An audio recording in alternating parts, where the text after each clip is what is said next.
వయస్సులో సకల వేదాంగ పారంగతుడైన ఆచార్య శంకర భగవత్పాదులు ఒక దరిద్ర వైదిక కుటుంబాన్ని అనుగ్రహించడానికై వారి ఇంటి ముందు నిలిచి వటువుగా భవతి భిక్షాందేహి మాతః అని భిక్ష అడిగాడట.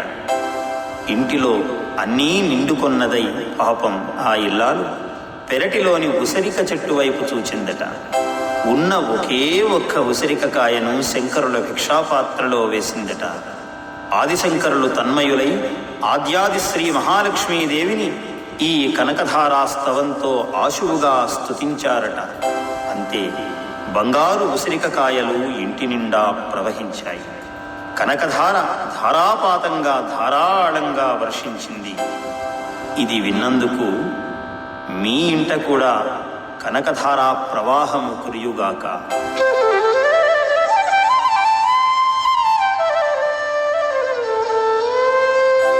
వందే వందారు మందారమిందిరానంద కందళం అమందానంద సందోహ బంధురం సింధురాననం అంగం హరే పులకభూషణమాశ్రయంతి భృంగాంగనేవ ముకుళాభరణం తమాలం అంగీకృతాఖిల విభూతిరపాంగలీలా మాంగళ్యదాస్తు మమ మంగళదేవతాయా